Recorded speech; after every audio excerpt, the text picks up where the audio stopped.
Guys being a photographer हम सब हजारों फोटोग्राफ देखते हैं अपने इंस्टाग्राम पे। बहुत सारी फोटोग्राफर्स तो काफी ज्यादा टाइम स्पेंड करते हैं इंस्टाग्राम पे, तो उन्हें बहुत सारी फोटोग्राफ जो है देखने को मिलती है, क्योंकि आजकल सारे के सारे photographer, maximum number of photographer अपने इंस्टाग्राम पे होते ही हैं जो कि डेली अपलोड करते हैं अपनी फोटोग्राफ। तो हम हजारों फोटोग्राफ डेली देखते हैं, बट बहुत कम ऐसी फोटोग्राफ होती हैं जो हमारा अटेंशन ग्रैब कर पाती हैं। अगर हम एक उसको रेशियो के हिसाब से देखें तो एक कोई भी नॉर्मल फोटोग्राफ जो है हमारे 3 सेकंड तक हमारा अटेंशन ग्रैब करती है।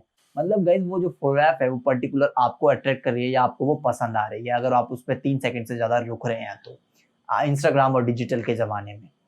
सो इस वीडियो में हम यही बात करेंगे कि क्या हम जब उस फोटोग्राफ को देखते हैं तो कभी हम ये क्वेश्चन पुट अप करते हैं कि यार ऐसा क्या है इस फोटोग्राफ में जो मुझे पसंद आ रहा है, कि ऐसा क्या है जो और फोटोग्राफ में नहीं था बट इस फोटोग्राफ में जो आपको अट्रैक्ट कर रहा है।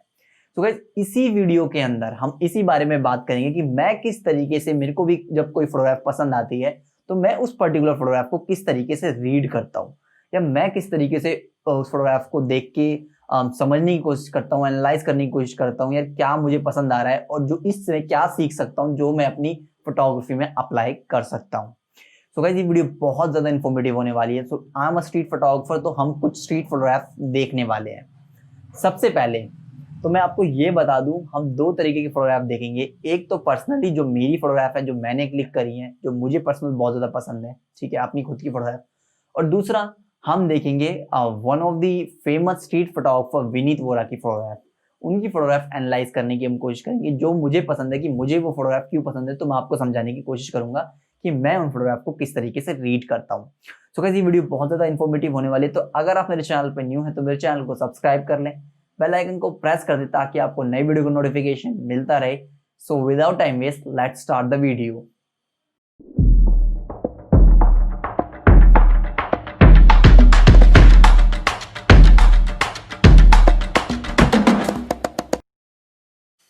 तो गाइस अब मैं आ गया हूँ अपनी कंप्यूटर स्क्रीन पे, और अभी जो आप फोटोग्राफ देख रहे हैं ये फोटोग्राफ मैंने 2018 में क्लिक करी थी दिल्ली में।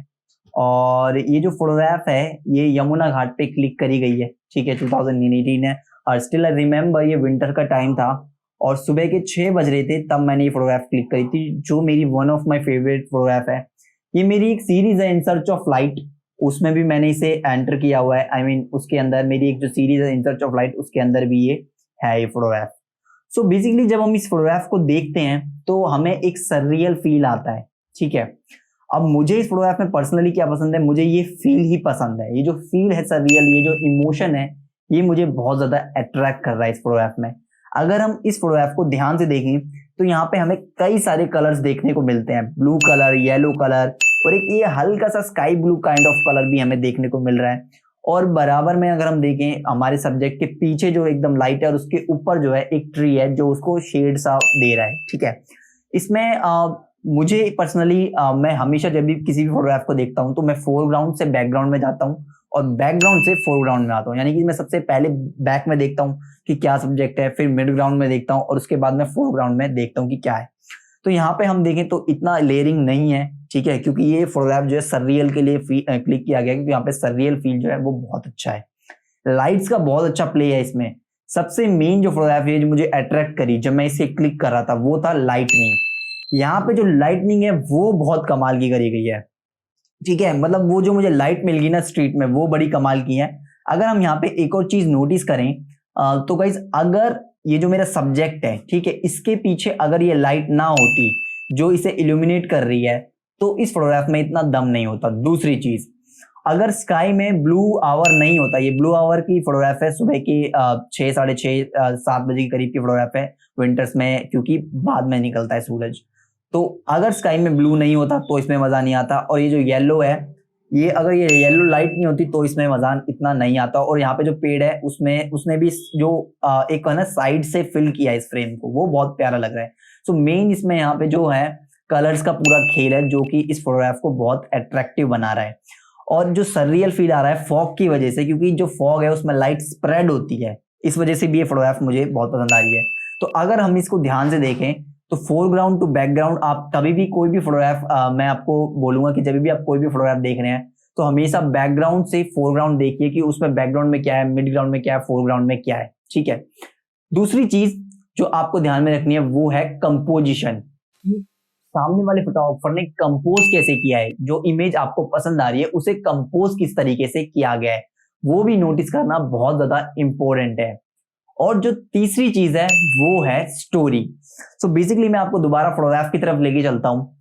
तो फोटोग्राफ में जो स्टोरी है वो इतनी मैं बोलूंगा कि एक अलोन फील वाली स्टोरी है कि एक बंदा है, ठीक है, एक सब्जेक्ट है जो विंटर्स में अकेले खड़ा हुआ है, ठीक है। तो स्ट्रीट फोटोग्राफ की ब्यूटी ही यही है कि आप वहां पे स्टोरी अपनी क्रिएट करते हो, क्योंकि ये बहुत ज्यादा सब्जेक्टिव होती है, इसलिए कभी भी स्ट्रीट फोटोग्राफ के अंदर कैप्शन नहीं दिया जाता है। तो हमारा जो फोटोग्राफर है, हमारा जो व्यूअर है, ठीक है, वो खुद ब खुद अपनी स्टोरी क्रिएट करता है अपने माइंड में, ठीक है। वो बहुत इसकी ब्यूटी है, ये स्ट्रीट फोटोग्राफ्स की ब्यूटी है कि आप पर्टिकुलर एक मैं बोलूंगा कि अपने व्यूअर को ऐसे मतलब एरो करके कोई रास्ता नहीं दिखा रहे कि भाई यही चीज है, यही जाना है तुम्हें। आप उसको खुला छोड़ रहे हो, आप उसको ओपन माइंड, आप ओपन एंडेड छोड़ रहे हो अपनी स्टोरी को, जिसकी वजह से वो अपनी स्टोरी जो है वो क्रिएट कर पा रहा है अपने हिसाब से।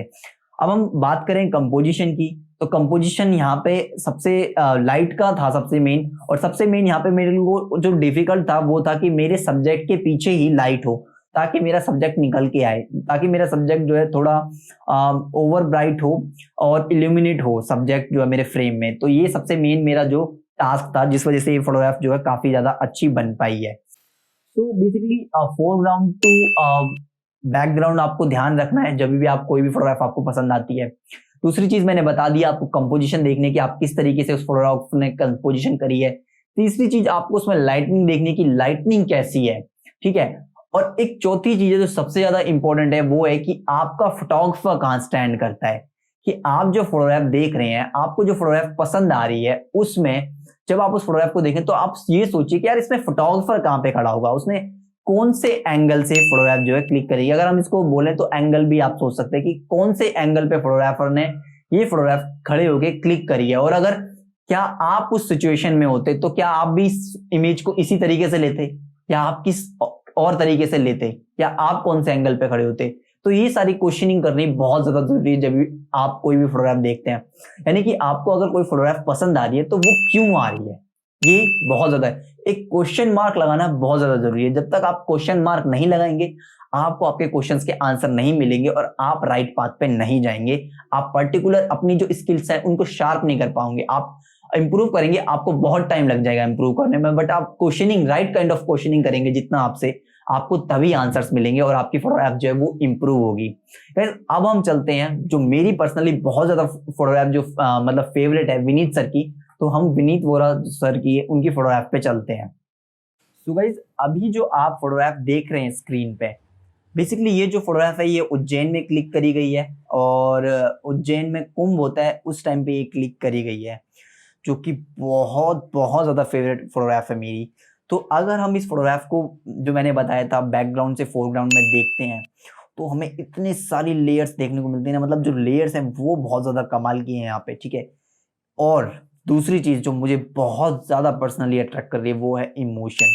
अगर हम फोरग्राउंड वाले सब्जेक्ट के इमोशन देखें, यानी कि इतने पावरफुल इमोशन, एकदम रेड आई, टीयर्स निकल रहे हैं उसकी आंखों से, मतलब इतना स्ट्रांग है ना, ये मैं फील कर पा रहा हूँ यहाँ तक, बहुत स्ट्रांग है यहाँ पे जो फील है, ठीक है। इसका जो मूड है वो बहुत ज्यादा स्ट्रांग है। अगर हम पीछे जाएं तो पीछे जो हैंड जेस्चर हैं सब्जेक्ट्स के, वो उनकी जो आवाज है वो मैं फील कर पा रहा हूँ, जो साउंड है जो उनकी बोलने की, कुछ भी या वो चैंट कर रहे हैं, क्या बोल रहे हैं या चिल्ला रहे हैं, जो कुछ भी कर रहे हैं, तो वो जो साउंड है वो मैं फील कर पा रहा हूँ, वो बहुत ज्यादा कमाल का है यहाँ पे। और इतनी क्लीन लेयरिंग किसी भी फोटोग्राफ में, स्ट्रीट फोटोग्राफ में करना बहुत ज्यादा डिफिकल्ट होता है गाइस। इस चीज से साफ पता चलता है कि सामने वाला जो फोटोग्राफर है वो मास्टर है अपने आर्ट का, बहुत ही कमाल का फोटोग्राफ है, ठीक है। तो मुझे यहाँ पे सबसे ज्यादा जो अट्रैक्ट कर रहा है वो इमोशन है, और दूसरी चीज जो है वो लेयर्स है, ठीक है। क्योंकि एक ही फ्रेम में इतने सारे इमोशन, ठीक है, और वो भी इतने पावरफुल इमोशन, और ऊपर से लेयरिंग इतनी स्ट्रॉन्ग, वो बहुत ज्यादा मुश्किल होता है, जो कि विनीत सर ने बहुत कमाल से एक ही फ्रेम में इतने सारी जो चीज है वो अब ग्रैब कर ली, जो कि बहुत ज्यादा मुश्किल होता है। ये सब जो चीज है गाइस, मतलब ये जो आप एक दिन में नहीं सीखेंगे, ये ओवर द टाइम पीरियड आप सीख पाएंगे इन सारी चीज़ों को, जैसे जैसे आप प्रैक्टिस करेंगे। सो गाइस, आप कभी भी कोई फोटोग्राफ देख रहे हैं तो आप जरूर ये भी सोचिए कि इस फोटोग्राफ के पीछे जो फोटोग्राफर का थॉट प्रोसेस क्या होगा, उसने क्यों ये फोटोग्राफ क्लिक करी। तो इससे हमें उस फोटोग्राफर के बारे में पता चलता है, उसकी पर्सनैलिटी के बारे में पता चलता है। ठीक है, तो कोई भी आपको फोटोग्राफ पसंद आए उसको सिर्फ डबल टैप लाइक करके मत छोड़ दीजिए, उसके बारे में उसको सोचिए, क्वेश्चनिंग कीजिए कि क्यों पसंद आ रहा है, क्या होगा, कैसा एंगल होगा, composition, light, story, thought process, सब उसके बारे में जानने की कोशिश कीजिए। जितना आप ठहरोगे किसी भी फोटोग्राफ पे, उतने आप इंप्रूव करोगे। तो ये थी कि मैं किस तरीके से किसी भी फोटोग्राफ को रीड करता हूं, तो मैंने आपको अपना प्रोसेस बता दिया। सो गाइस, अगर आपको ये वीडियो अच्छी लगी है तो अपने दोस्तों के साथ शेयर करें जो भी फोटोग्राफर हैं, ठीक है, क्योंकि इस तरीके की फोटोग्राफी को इम्प्रूव करना है और हमें स्प्रेड करना है, क्योंकि आजकल फोटोग्राफी का नाम कुछ और ही रख दिया गया है। इसके बारे में भी मैं इन फ्यूचर बात करूंगा इस टॉपिक के ऊपर, सो कि किस तरीके से स्ट्रीट फोटोग्राफी और फोटोग्राफी कहाँ जाती जा रही है, किस डायरेक्शन में, बट मैं फ्यूचर वीडियोस में इनके बारे में बात करूंगा। सो गाइस, अगर आपने ये वीडियो यहाँ तक देखी है तो इस वीडियो को लाइक करें, कमेंट सेक्शन में मुझे बताएं मेरी वीडियो कैसी लगी, अपने दोस्तों के साथ शेयर करें और मेरे चैनल को सब्सक्राइब करना ना भूलें। Thanks for watching guys.